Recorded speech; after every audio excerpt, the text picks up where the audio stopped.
Ce programme est financé par les amis et partenaires du ministère de Joyce Meyer. Comment vous attendez-vous à ce que Dieu utilise votre bouche pour changer la vie d'autres personnes si vous l'utilisez pendant le reste du temps à dénigrer les gens, à les calomnier, à dire des ragots, à être négatif? Allez!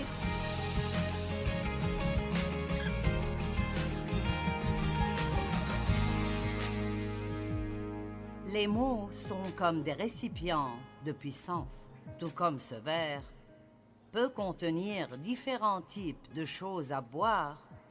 Nos paroles peuvent contenir et porter plusieurs différents genres de choses. Elles ont une puissance créatrice. Dieu a dit que la lumière soit et la lumière fut. Dieu a tout créé avec des paroles, donc les mots ont de la puissance créatrice. Dieu n'a pas pensé que la lumière soit et la lumière fut. Il a dit que la lumière soit et la lumière fut. Nous le voyons tout au début de la Bible. Ce que je pense être un modèle de comment faire les choses. Donc, votre bouche peut être remplie de puissance créatrice que vous pouvez déclarer sur votre propre vie, la vie des personnes que vous aimez, votre ville, le monde. De votre bouche, vous pouvez parler contre l'ennemi. Vous pouvez arrêter son travail en déclarant la parole de Dieu. Le diable a parlé à Jésus. Et la Bible dit dans Luc 5, le diable a dit à Jésus, et Jésus a dit au diable, et il lui disait un verset de l'Écriture. Je ne sais pas combien d'entre vous répondent au diable, mais si on ne vous a jamais dit de le faire, vous devriez commencer à répondre. Il vous parle. Répondez, tout comme vos enfants vous répondent. Répondez à l'ennemi. Je ne veux pas que vous oubliez ce que je dis. Vous avez la capacité de déclarer des paroles créatrices puissantes sur votre vie, sur la vie de ceux que vous aimez. Mais vous pouvez aussi déclarer des paroles destructrices, des choses négatives sur vous-même, votre avenir. Soyez prudent quand vous parlez de votre avenir. Prophétisez votre avenir. Déclarez ce que vous voulez voir arriver et ce dont Dieu dit que ça arrivera au lieu de simplement parler d'avoir peur que les choses vont rester telles quelles. Amen? Très bien. Proverbe 10, 19. Celui qui parle beaucoup ne manque pas de péché, mais celui qui retient ses lèvres est un homme prudent. Nous avons parlé de la discipline et de la maîtrise de soi. Donc, il dit que si vous retenez, disciplinez ou contrôlez vos paroles, alors vous êtes une personne prudente. Et cela veut dire que vous gérez bien la puissance que Dieu vous a donnée dans les paroles. Je peux expliquer cela de plusieurs façons, mais j'ai une façon spécifique par laquelle je veux enseigner cela. Et c'est à propos de comment vos paroles affectent l'onction de Dieu sur votre vie. Maintenant, quand j'ai commencé à étudier la Bible sérieusement, et j'allais à l'église longtemps avant que ça n'arrive, j'allais à l'église régulièrement pendant probablement 7, 8 ou 9 ans avant que vraiment j'aimais Dieu et j'étais né de nouveau. J'étais sauvé par la grâce. J'allais au ciel, mais je n'étais pas vraiment sérieuse dans ma relation avec Dieu. Je pense que beaucoup de personnes veulent Dieu dans leur vie pour ne pas aller en enfer, mais ils ne vivent pas pour Dieu. Ce n'est pas le but de la vie. Et Paul a dit, par Christ est ma vie, et la mort m'est un gain. En lui je vis, j'opère, et j'ai mon être.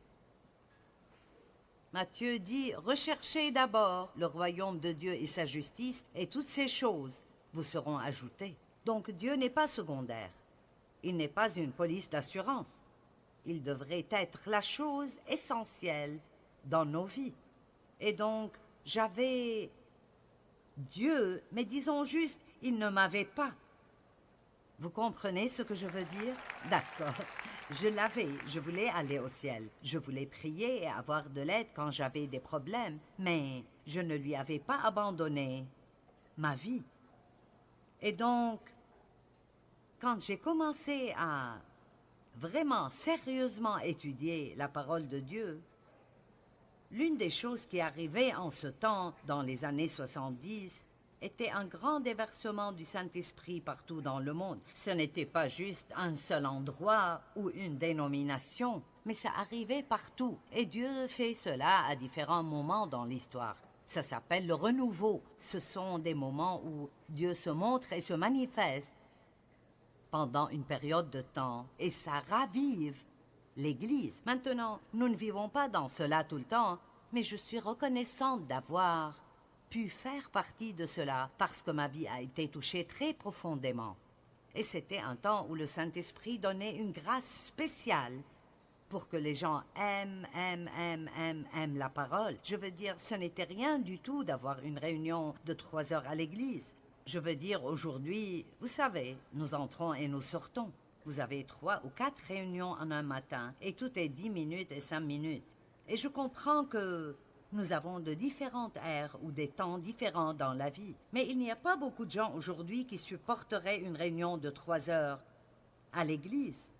Et donc, c'était des temps spéciaux et il y avait une onction spéciale. Et ce n'était rien d'aller pendant une semaine à des camps de réunion où vous alliez à l'église 3 fois par jour, 7 jours de suite. Et parfois même pendant un mois entier de renouveau, et nous ne nous en fatiguions pas. Nous aimions juste la parole. Et l'une des choses dont nous entendions beaucoup parler alors et que nous ne voyons plus aussi souvent aujourd'hui, et je pense que c'est quelque chose dont nous devrions parler beaucoup plus, est l'onction. Juste l'onction. Maintenant, quand je dis l'onction, il y a peut-être des gens ici qui ne savent même pas de quoi je parle. Donc, qu'est-ce que l'onction? L'onction est la présence et la puissance de Dieu dans et sur votre vie. Et très souvent, nous sommes moins pour certaines choses. Donc, il y a l'onction générale sur nos vies en tant que croyants, mais Dieu peut nous oindre pour des choses spéciales. Je suis ointe en tant qu'enseignante biblique. Ça veut dire que Dieu m'a appelée et m'a équipée pour faire cela. Maintenant, l'onction est très importante et tout ce que Dieu nous donne nous est donné gratuitement. Jésus a payé pour cela, mais d'une certaine manière, ce n'est pas gratuit. Je crois qu'il y a certaines choses que nous pouvons faire qui arrêteront l'onction et il y a certaines choses que nous pouvons faire qui augmenteront l'onction. J'ai entendu un ministre dire que s'il voulait augmenter l'onction sur sa vie avant de prêcher, s'il sentait qu'il ne ressentait pas la présence de Dieu assez fort, il passerait du temps en plus à lire la parole et l'onction sur sa vie augmentait. Peut-être qu'un peu de prière ferait que l'onction sur votre vie augmente. Mais si vous ne savez pas ce qu'est l'onction ni combien elle est importante, alors vous faites peut-être des choses qui arrêtent l'onction sur votre vie sans même réaliser que vous le faites. Et l'une des choses que vous découvrez définitivement, et je vais le prouver, est que dire des paroles fausses arrêtera l'onction sur votre vie. Une autre chose qui arrêtera l'onction est de maltraiter les gens. Dieu est très attentif à comment nous traitons ses enfants. Il n'aime pas que nous maltraitions les gens. Il n'aime pas quand nous disons du mal des gens ou commençons des rumeurs, des ragots ou les calomnions. En fait, je pense que c'est l'une des choses les plus dangereuses que nous puissions faire. Et nous devrions avoir plus de sagesse et de peur révérentielle sur comment nous traitons les gens et comment nous leur parlons et comment nous parlons d'eux. Est-ce que vous êtes vraiment d'accord? Donc, ça m'a pris beaucoup de temps pour arriver là, mais j'ai une peur révérentielle de maltraiter les gens. Et si je passe une mauvaise journée et je maltraite quelqu'un, ça ne prend que 5 secondes pour que le Saint-Esprit me donne une bonne fessée spirituelle. et je retourne rapidement pour m'excuser. Par exemple, je ne viendrai pas ici pour essayer de prêcher si j'étais en colère contre quelqu'un. Je ne le ferai absolument pas parce que je crois que ça affecterait et arrêterait l'onction sur ma vie. Et je sens que c'est la chose principale que j'ai, l'onction de Dieu. Des milliers de personnes ne viendraient pas se réunir dans un bâtiment un week-end à écouter quelqu'un parler s'il ne disait pas quelque chose qui a vraiment une influence ou un effet sur leur vie. Maintenant, vous ne savez peut-être pas vraiment ce qu'est l'onction, mais ça veut dire que je suis ici à prêcher, mais c'est en fait Dieu qui m'utilise pour vous parler. Et donc les paroles que je dis ont un effet sur vous que parfois vous ne comprenez pas et ne captez pas. Maintenant, deux personnes peuvent prêcher le même message. Ils pourraient dire les mêmes mots, et si l'un d'entre eux n'est pas oint, ou peut-être qu'ils essayent de faire cela et ils ont toutes sortes de saletés dans leur vie, et donc il n'y a pas d'onction là, ça peut presque vous endormir. Et vous n'êtes pas intéressé par ce qu'il dit, ça ne vous touche pas, et vous ne vous souvenez de rien. Mais quelqu'un qui marche intimement avec Dieu, il n'est pas parfait, personne n'est parfait. Mais il se repent quand il a fait quelque chose de mal, il essaye de faire attention à comment il vit. Il vit pour plaire à Dieu. Vous savez qu'il y a une différence entre simplement parler et être sérieux. À ce sujet, eh bien, cette personne peut porter une onction très forte sur sa vie. Et ce qu'il dit peut littéralement pénétrer au-delà de votre cerveau et aller dans votre cœur, et vous n'obtenez pas de l'information, mais une révélation. Il y a une différence entre quelqu'un qui vous donne des informations et quelqu'un qui vous donne quelque chose comme « Je comprends. Je comprends. » Comment serait-ce possible que quelqu'un allume accidentellement la télévision au milieu de la nuit et quand il essaye de l'éteindre, il voit un certain prédicateur qui dit quelque chose et il dit ensuite « Ça a changé ma vie. » Comment changez-vous une vie? Avec une phrase. Eh bien, Dieu peut faire tout ce qu'il veut.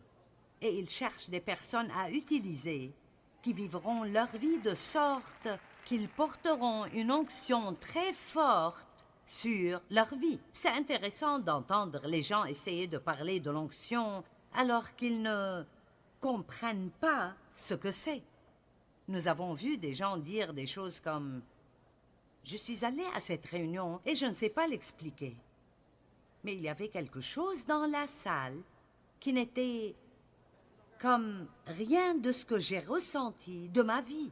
Eh bien, vous savez, c'est bien d'avoir une personne ointe, mais quand vous êtes dans une salle pleine de personnes ointes, allons maintenant. Parce que voici la vérité. En tant que chrétiens, nous sommes tous oints par Dieu. Allez, il y a une onction qui est sur vous. C'est pourquoi la Bible dit « Mettez les mains sur les malades et ils seront guéris ». Eh bien, comment mettre vos mains sur quelqu'un et prier pour eux affecterait quoi que ce soit? Eh bien, l'onction est en fait tangible et peut être ressentie et transférée. Donc, nous devrions faire plus de ce que la Bible dit que nous le faisons. Salut! Mais de quoi parles-tu? Tout d'abord, Jésus est celui qui est oint. Donc, il a été oint par son Père. Il y a Dieu le Père et il y a Jésus qui est Dieu et le Saint-Esprit qui est Dieu. Et donc, il y a un Dieu, 3 personnes. Je ne comprends pas cela dans ma tête, mais je comprends. Et nous pouvons communier et avoir une relation avec toutes les 3 personnes de Dieu et chacun fait quelque chose de spécifique pour nous. Quand Jésus est monté au ciel, il ne nous a pas laissés seuls. Il a dit « Je serai avec vous toujours ». Ce qu'il a fait était d'envoyer l'Esprit Saint, l'onction la présence de Dieu. L'Esprit de Dieu est la présence de Dieu. Il a envoyé l'Esprit Saint pour le représenter et agir en son nom. Et il a dit, il était avec vous, mais maintenant il habitera en vous. Allez, vous comprenez cela? Maintenant, il sera en vous. Donc il a dit aux croyants d'aller attendre dans la chambre haute jusqu'à ce que la promesse d'en haut vienne à eux. Et cette promesse d'en haut était quand le Saint-Esprit est venu le jour de la Pentecôte, comme il est écrit dans Actes chapitre 2. Maintenant, je ne sais pas pourquoi la religion essaye de cacher toutes ces choses merveilleuses qui sont arrivées dans Actes 2, mais comme ils attendaient dans la chambre haute, soudainement, je ne sais pas pour vous, mais j'aurais besoin d'un soudainement dans ma vie. Allez, soudainement, comme un vent puissant. Et il dit que des langues de feu sont apparues et sont venues sur chacun d'entre eux, et ils ont tous commencé à parler en langue, en différentes langues, des langues étrangères, comme l'Esprit dirigeait leurs mots. Maintenant, je ne vais pas faire un enseignement sur le fait de parler en langue et effrayer ceux qui pensent que ça vient du diable. Ce qui est faux, en fait, mais...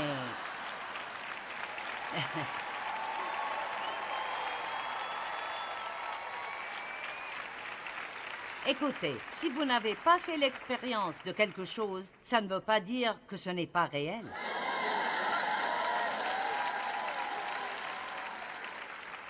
Et nous agissons très sottement si nous croyons ce qu'une dénomination nous dit plutôt que la parole de Dieu. Amen. Maintenant, alors, l'essentiel est que la première chose que Dieu a faite était de toucher leur langue. Est-ce que vous êtes là aujourd'hui? J'ai dit la première chose que Dieu a faite était de toucher leur bouche. Il a mis le feu dans leur bouche. Eh bien, ils agissaient visiblement bizarrement parce qu'il était 10 heures du matin et tout le monde pensait qu'ils étaient ivres. Ce qui me dit qu'un chrétien vraiment rempli de l'esprit et de son feu peut agir un peu bizarrement de temps en temps.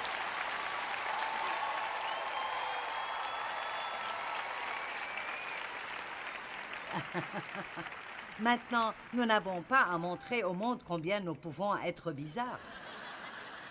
Je pense que nous pouvons utiliser du bon sens et faire attention à qui est autour de nous. Mais Jésus n'est pas mort pour que nous puissions juste continuer à être des croyants misérables.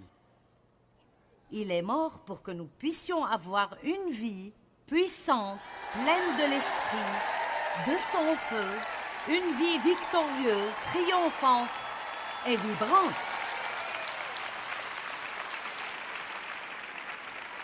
Et si vous connaissez vraiment Dieu comme il veut que vous le connaissiez, vous ne pouvez pas être fatigué de la chrétienté. Et l'une des choses que Jésus a faites quand il a envoyé le Saint-Esprit est qu'il a amené des cadeaux avec lui. Il a amené des dons puissants avec lui. Il y en a 9 spécifiquement. Il y a 9 fruits de l'esprit et 9 dons de l'esprit. Et les deux sont aussi importants l'un que l'autre. Je ne conseille pas de mettre les dons avant les fruits parce qu'honnêtement, je connais des gens avec des dons qui n'ont pas de fruits et ils sont vraiment embarrassants, vous savez. Et ce n'est pas ce que nous voulons, mais Dieu nous donne des paroles de connaissance, des paroles de sagesse, le discernement des esprits et c'est si important. Ah, vous devriez prier pour le discernement. La Bible dit que nous devons prier pour rechercher et poursuivre les dons de l'esprit. Donc, si c'est tout ce que vous retenez de tout ce que je dis cet après-midi, quand vous rentrez chez vous, commencez à prier. Dieu, s'il te plaît, remplis-moi de la puissance de ton Esprit Saint. Priez chaque jour pour que Dieu vous remplisse de l'Esprit Saint, parce que nous avons besoin d'être toujours remplis de l'Esprit Saint. Je ne veux pas une expérience d'une fois avec Dieu pour le reste de ma vie. J'ai besoin d'une nouvelle expérience chaque jour. C'est pour cela que je sors du lit le matin et je vais passer du temps avec Dieu. Et si nous agissions comme si nous voulions désespérément Dieu, nous ne serions pas si désespérés dans nos circonstances tout le temps. Et au moins, nous pouvons sortir du lit 15 minutes plus tôt pour dire « Dieu, je ne vais pas continuer cette journée sans être touché par toi, et donc je veux que tu me touches aujourd'hui. » Voulez-vous porter une onction sur votre vie? Une onction va juste. Eh bien, les gens sauront tout simplement « Il y a quelque chose en toi. » Je ne sais pas ce que c'est, mais il y a juste quelque chose. Et ils aimeront être avec vous.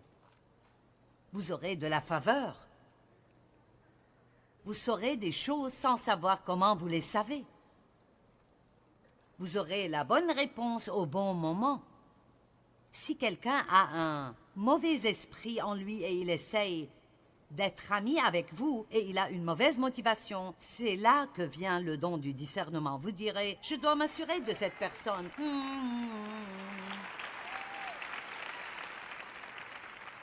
Et puis, il y a d'autres choses que vous connaissez. Le don de la foi, l'accomplissement des miracles. Le don de la foi est un genre de foi qui va plus loin que tout. À chaque personne est donnée une mesure de foi, mais le don de la foi va plus loin que cela. C'est comme une foi dont vous ne comprenez même pas pourquoi vous l'avez. Et je crois que Dieu a donné à Dave et moi un don de foi pour sortir et faire ce que nous avons fait quand nous avons commencé ce ministère. Et ce que je fais est absolument incompréhensible si vous saviez d'où je viens, mon niveau d'éducation et dans quel état j'étais quand Dieu m'a appelé à faire cela. Je veux vous dire ceci. Si Dieu peut parler à un prophète à travers un âne, il peut vous utiliser et il peut m'utiliser. Amen. Comment vous attendez-vous à ce que Dieu utilise votre bouche pour changer la vie d'autres personnes si vous l'utilisez pendant le reste du temps à dénigrer les gens, à les calomnier, à dire des ragots, à être négatif? Allez!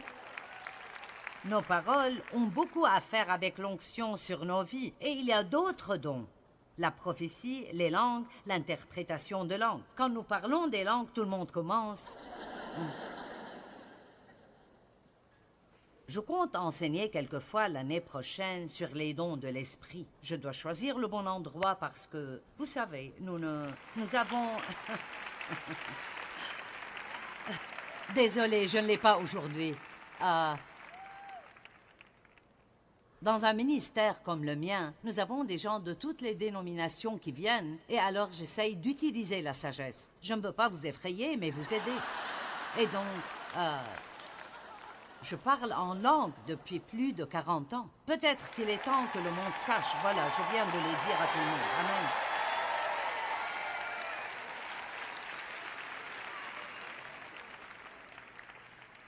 Vous dites, je ne comprends pas. Moi non plus.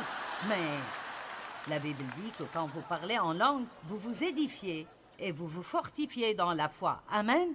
Et donc, c'est un don surnaturel. Vous ne pouvez pas expliquer les choses surnaturelles. Et donc, il y a certaines personnes qui essayent de dire que ces dons ont disparu avec la première Église. Eh bien, s'ils en avaient besoin, nous en avons besoin aussi. Je veux dire, mon Dieu, et il n'y a rien dans la Bible qui dit qu'ils ont disparu avec la première Église. La Bible dit dans 1 Corinthiens 13 que quand ce qui est parfait sera venu, Mike Med d'en bas, quand ce qui est parfait sera venu, ce qui est partiel sera inutile. Et le seul parfait que je connaisse est Jésus et il n'est pas encore revenu. Et donc, nous avons besoin de toute l'aide que nous pouvons avoir. Jusqu'alors, J'ai besoin de la puissance surnaturelle de l'Esprit Saint pour vivre au-dessus de la corruption qui est dans le monde et garder ma joie. Amen.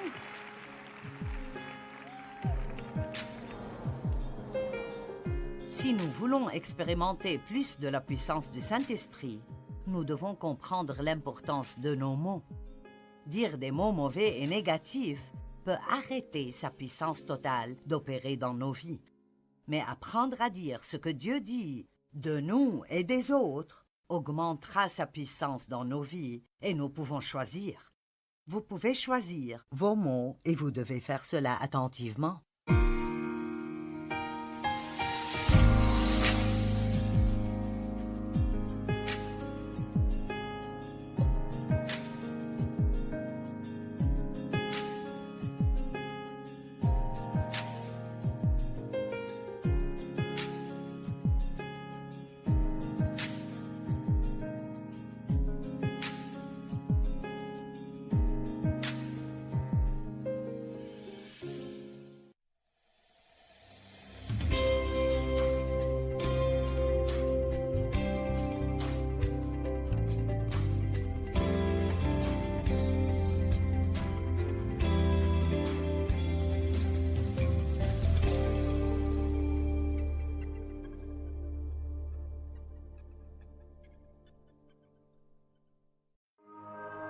Ce programme est financé par les amis et partenaires du ministère de Joyce Meyer. Je ne pense pas que nous comprenons.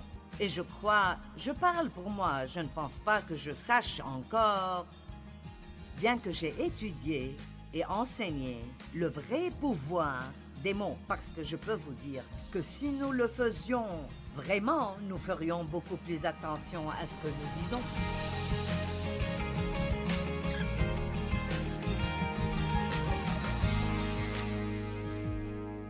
Comment vous attendez-vous à ce que Dieu utilise votre bouche pour changer la vie d'autres personnes si vous l'utilisez pendant le reste du temps à dénigrer les gens, à les calomnier, à dire des ragots, à être négatif?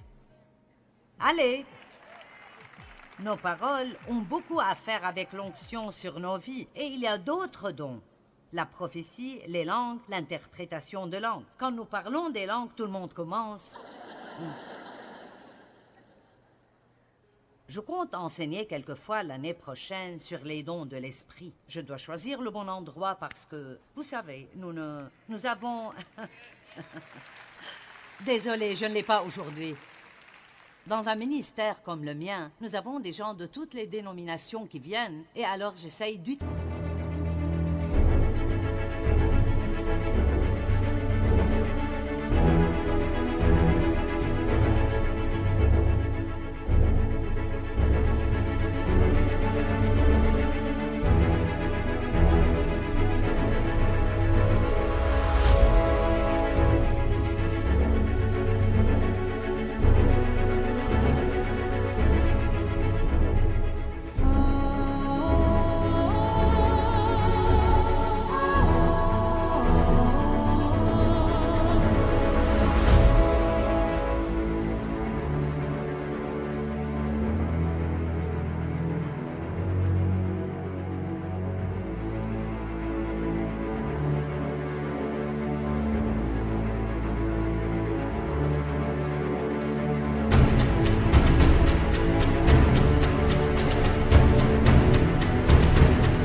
la sagesse. Je ne veux pas vous effrayer, mais vous aider. Et donc, je parle en langue depuis plus de 40 ans. Peut-être qu'il est temps que le monde sache. Voilà, je viens de le dire à tout le monde. Amen.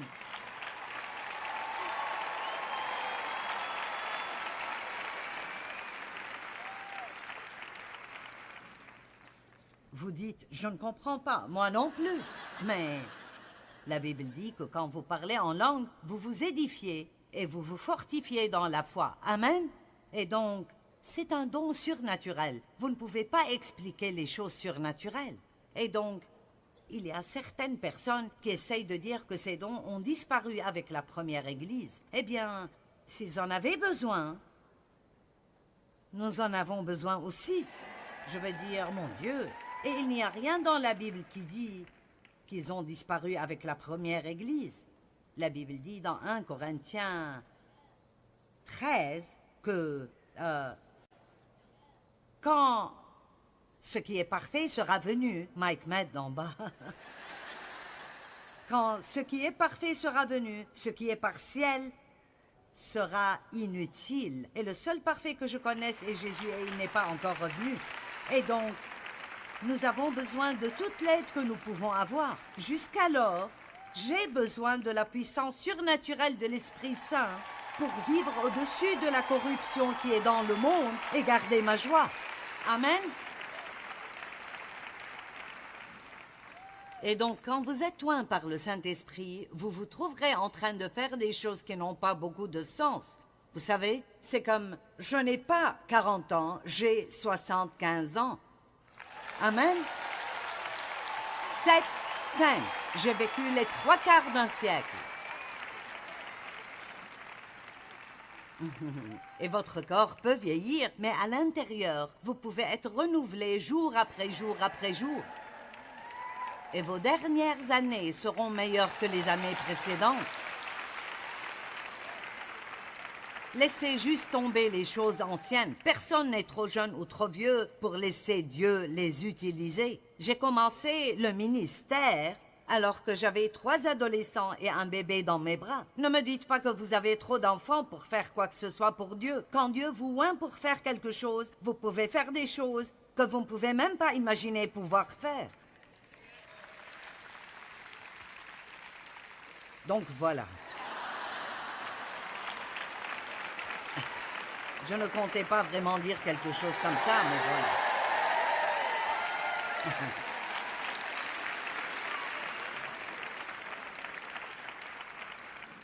Nous avons besoin que l'onction de Dieu vienne sur nous aujourd'hui. Amen.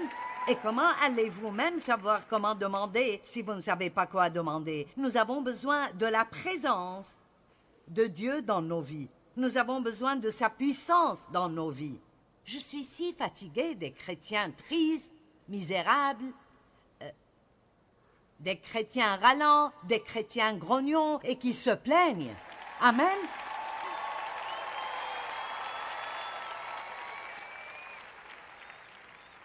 Donc, votre bouche.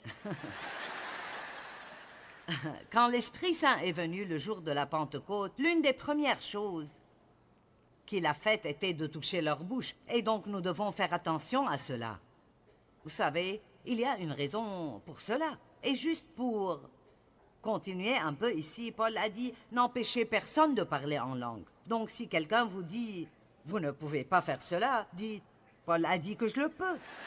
Et Paul a dit, je rends grâce à Dieu de ce que je parle en langue plus que vous tous. Mais pourtant, il a dit, j'aime mieux dire 5 paroles avec mon intelligence que 10 000 paroles en langue, sauf s'il y a quelqu'un qui pourrait interpréter et dire aux gens ce qui est dit. Donc, n'en faisons pas plus que c'est. Mais ne l'oublions pas non plus. C'est à propos du Saint-Esprit, pas les langues. Quand je vais acheter une paire d'espadrilles, je ne vais pas demander des lacets. J'achète des espadrilles et les lacets viennent avec. Eh bien, quand vous...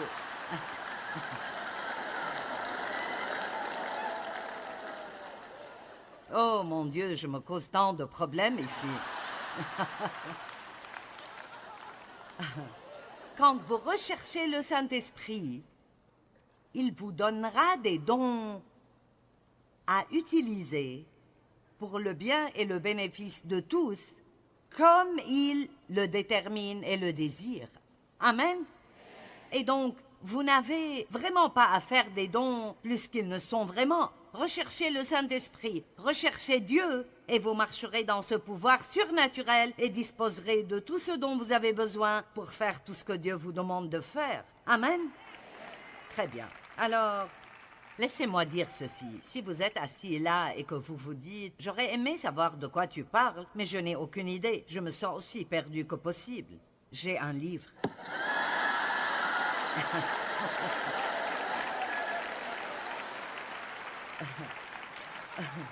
Et si nous ne l'avons pas avec nous, il s'appelle « Connaître Dieu intimement ». Et il parle des dons de l'Esprit et des fruits de l'Esprit. Et j'ai un autre livre sur le baptême du Saint-Esprit. Alors, vous pouvez les étudier. Étudiez, étudiez, étudiez. Si vous voulez savoir quelque chose, n'attendez pas que quelqu'un vous l'explique. Ayez faim de Dieu et creusez jusqu'à le connaître. Si vous voulez en savoir plus sur ce dont je parle, rentrez chez vous et sortez une concordance. Et, mon Dieu, aujourd'hui, vous pouvez demander n'importe quoi à Google et il vous indiquera la bonne direction. Juste les dons de l'esprit. Recherchez cela sur Google. Et ensuite, recherchez vous-même toutes les Écritures. Tout est dans la Bible. Vous n'avez pas à vivre sans puissance. Vous n'avez pas à vivre sans puissance. Mais le Saint-Esprit survenant sur vous, acte 1, oui, vous recevrez une puissance et vous serez mes témoins à Jérusalem, en Judée, dans la Samarie et jusqu'aux extrémités de la terre. Quand l'Esprit Saint vient sur nous, nous devons avoir la puissance, le pouvoir de nous contrôler, de nous discipliner et de faire ce que Dieu veut que nous fassions. D'accord, je vais faire un effort ici pour me calmer un peu. Je vais vous raconter une histoire. Oh.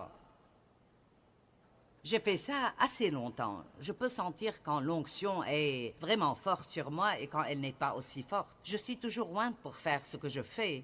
Mais il y a des moments où l'onction est si forte, où la présence de Dieu est si forte, que je me sens comme si je volais ici. Je veux dire, je n'ai aucune idée de ce que la prochaine chose qui sortira de ma bouche sera, mais ça n'arrête pas de sortir. Et cela semble aider les gens, alors c'est comme ça que nous procédons. Et donc si je manque ça, parce que je ne suis pas une bonne oratrice publique qui a suivi beaucoup de cours d'oraison, j'avais une grande bouche et Dieu a décidé de l'utiliser. Amen. J'ai toujours été une assez bonne communicatrice. Je peux faire passer mon message. Et c'est ce qui importe. C'est probablement le seul don vraiment fort que j'ai. J'ai beaucoup de bon sens. Mais j'ai surtout juste ce don pour communiquer la parole de Dieu. Et comme je ne fais pas beaucoup de choses fantaisistes, vous savez, si ça ne marche pas, je ne peux pas m'arrêter et chanter une super chanson et plaire à tout le monde. Je vous dis que je dois avoir l'onction de Dieu ou je suis dans le pétrin. D'accord? Donc, quand je n'ai pas ça, si je sens que l'onction n'est pas forte, alors je ne peux pas attendre d'avoir fini. Et si je regarde l'heure, en attendant de finir, je sais que j'ai des problèmes. Donc cela ne m'arrive presque jamais. Mais parfois, si Dieu essaie d'attirer mon attention, ça arrive. Vous ne le savez pas, mais moi si. Donc, il y a de nombreuses années, je suis passée par une période où j'enseignais comme je le fais toujours.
Mais je sentais qu'il n'y avait pas d'onction du tout. Et j'ai détesté ça. J'avais l'impression que tout ce que je disais n'avait aucun sens. Donc, je disais à Dave, je sens juste comme s'il n'y avait pas d'onction. Il disait, qu'est-ce que tu racontes? Je suis heureuse parce que Dieu le cache aux autres. Et donc, ça a continué quelquefois quand j'allais prêcher. Et finalement, j'ai dit à Dave, je ne sais pas ce qui ne va pas en moi, mais je ne vais pas aller au lit avant de le découvrir. Alors je suis allée dans mon bureau et j'ai crié à Dieu pour qu'il me montre ce qui ne va pas et il ne m'a jamais rien montré. Eh bien, le lendemain, Dave m'a dit, je pense que Dieu m'a montré ce qui ne va pas. Oh.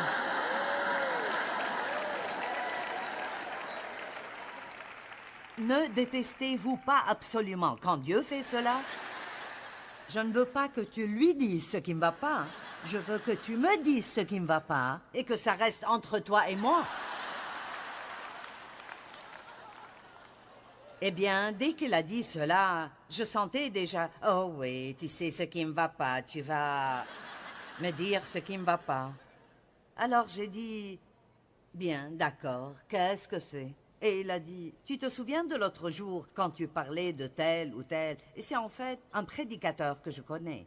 Et tu as dit des choses pas très bonnes à propos de sa prédication. Comme je pensais qu'il allait dans tellement de directions différentes sans jamais vraiment finir son propos. Eh bien, Dave était d'accord. Mais Dieu n'avait pas affaire à lui. Et puis non seulement il n'a pas traité avec Dave à ce sujet, mais il a dit à Dave que c'était mon problème.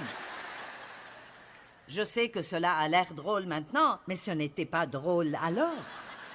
Et donc, je suis devenue vraiment furieuse et je suis retournée dans ma chambre. Et ainsi, ça a pris quelques jours, mais Dieu m'a conduit à ces écritures dans Jacques 3, 1 à 10, que je vais vous lire. Ne soyez pas nombreux à enseigner. Vous le savez, nous qui enseignons, nous serons jugés plus sévèrement. Donc, je vais vous lire le reste de ceci pour un autre but. Mais l'essentiel est que j'avais réellement fait une très mauvaise chose en tant qu'enseignante de la parole de Dieu, en disant quelque chose de dégradant à propos d'une autre personne enseignant la parole de Dieu. Si vous voulez avoir des ennuis, il vous suffit d'aller juger quelqu'un qui fait la même chose que vous.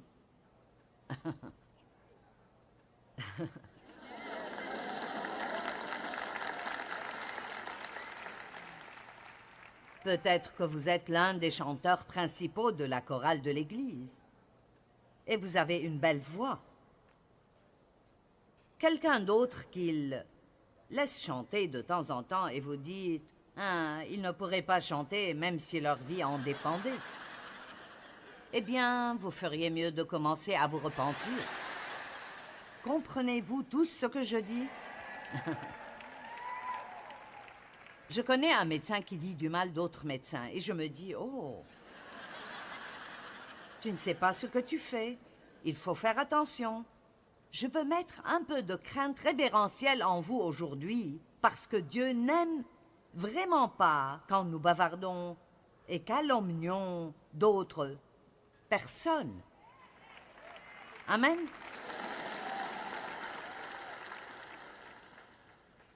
Alors, j'ai compris. Je veux dire, j'ai entendu Dieu. Je ne l'ai fait qu'une autre fois dans ma vie, quelques années après. Même type de situation, même résultat. Parfois, Dieu doit nous apprendre des choses plusieurs fois. Ne soyez pas nombreux à enseigner. Nous qui enseignons serons jugés plus sévèrement. Car chacun de nous commet des fautes.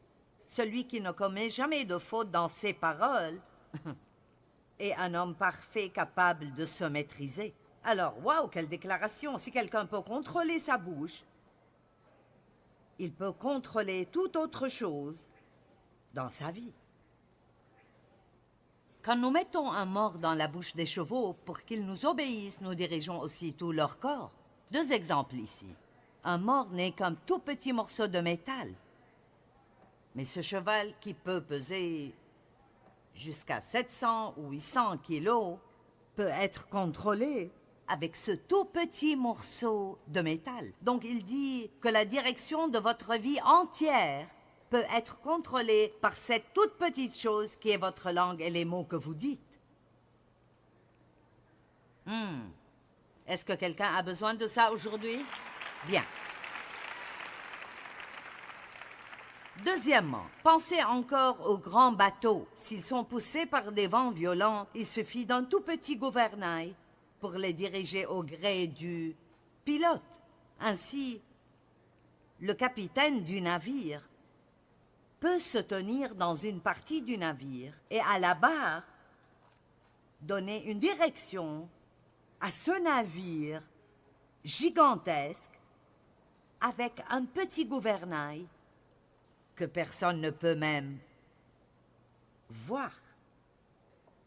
Je ne pense pas que nous comprenons, et je parle pour moi, je ne pense pas que je sache encore, bien que j'ai étudié et enseigné le vrai pouvoir des mots, parce que je peux vous dire que si nous le faisions vraiment, nous ferions beaucoup plus attention à ce que nous disons. Amen.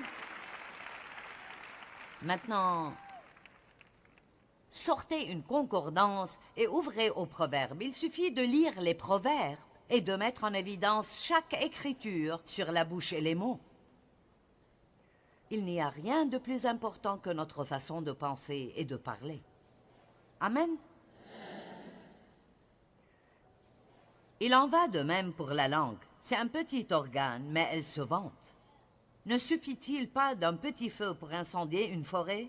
La langue aussi est un feu. C'est tout un monde de mal. Elle est là parmi les autres organes et contamine notre être entier. Allumée au feu de l'enfer, elle enflamme toute notre existence. Que pensez-vous de cela? L'homme est capable de dompter toutes sortes de bêtes sauvages, d'oiseaux, de reptiles, d'animaux marins. Mais la langue, aucun homme ne peut la dompter. C'est un fléau impossible à maîtriser. Nous nous en servons pour louer le Seigneur et nous nous en servons pour maudire les hommes créés à l'image de Dieu. Comprenez-vous ça? Nous venons ici, nous chantons nos chants de louange. J'aime cette chanson, notre défenseur.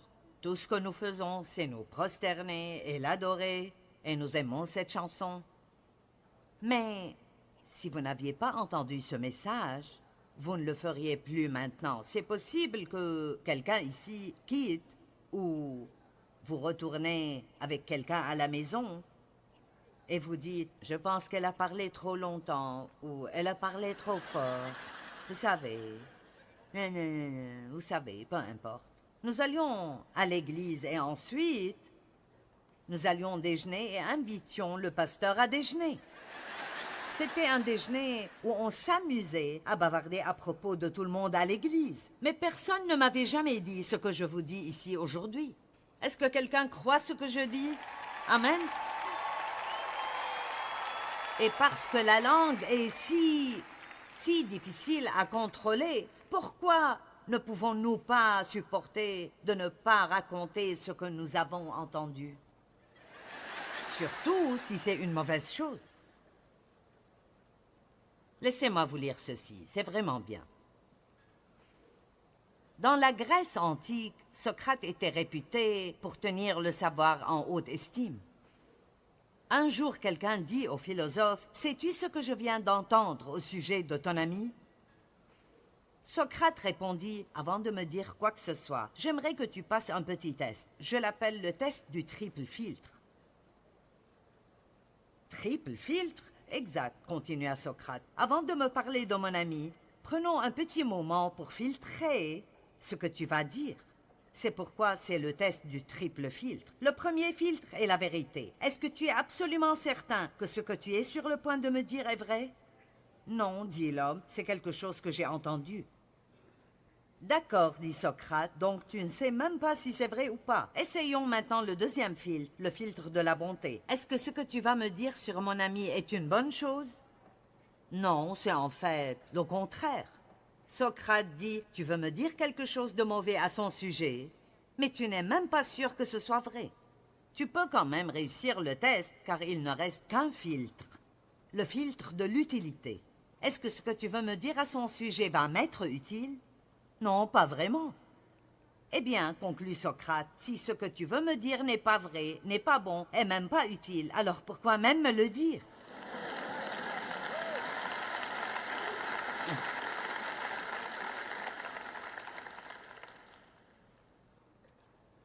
Pensons encore à Jacques 3,2. Car chacun de nous commet des fautes. Celui qui ne commet jamais de faute dans ses paroles est un homme parfait, capable de maîtriser aussi son corps tout entier. Matthieu 12, 34 et 35. C'est de l'abondance du cœur que la bouche parle. Oh, je ne voulais pas dire ça. Eh bien, ça devait être là si c'est sorti. Amen. Et plus vous pensez à quelque chose, plus vous aurez de chances de le dire. Race de vipères, comment pourriez-vous dire de bonnes choses, méchants comme vous l'êtes, car c'est de l'abondance du cœur que la bouche parle. L'homme bon tire de bonnes choses de son bon trésor, et l'homme méchant tire de mauvaises choses de son mauvais trésor. Alors il dit que si vous vous écoutez vous-même, ou si vous écoutez les autres personnes, vous pouvez rapidement découvrir quel genre de personnes elles sont. Écoutez-vous et vous apprendrez à vous connaître.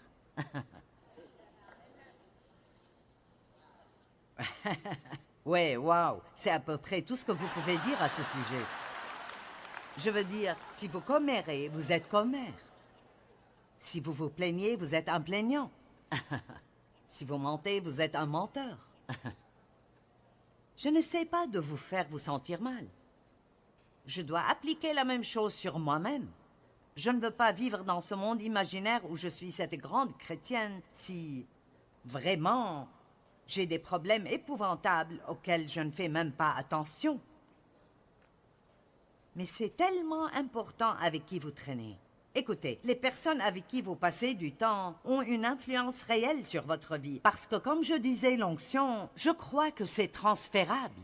Et je crois que vous commencez à prendre un peu de ce qui est autour de vous. Amen. Cela arriverait avec votre pasteur ou quelqu'un que vous écoutez beaucoup. Les gens qui m'écoutent beaucoup, comme peut-être tous les matins pendant qu'ils se rendent au travail, et ils le font depuis des années, il ne faut pas longtemps et vous entendrez quelqu'un dire « Tu parles comme Joyce Meyer ». Ou votre mari pourrait dire « Tu commences à agir comme cette dame à la télévision ». C'est vrai, ce que vous fréquentez souvent, vous commencez à lui ressembler. Donc vous devez faire attention avec qui vous passez du temps, car ces gens-là vous influencent. Ne traînez pas avec des personnes négatives, grincheuses, grognons, bavardants ou calomniants. Amen.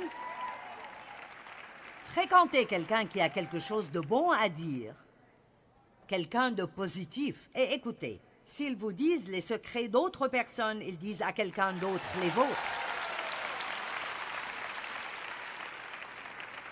Ô Dieu, nous prions pour que tu touches nos langues avec ce feu sacré.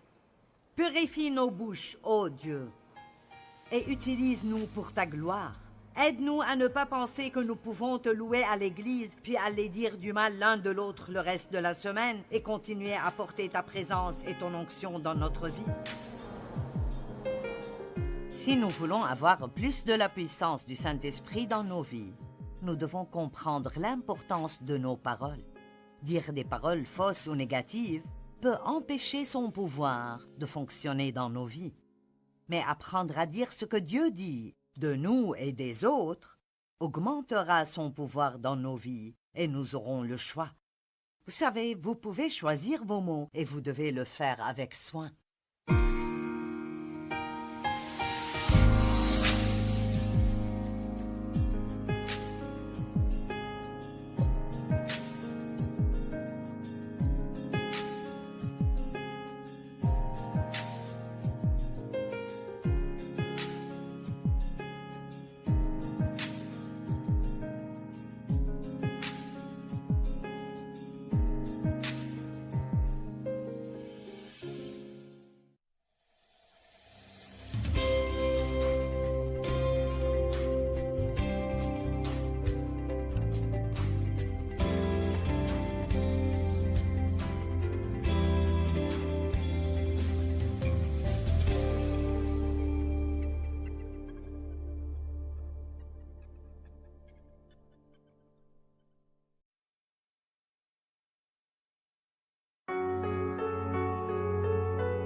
phương trời vẫn nhớ tới quê hương. Người về đây thăm làng Trù quê mẹ và làng Sen quê cha, xúc động bồi hồi người rơi giọt lệ, thương mái nhà cháy.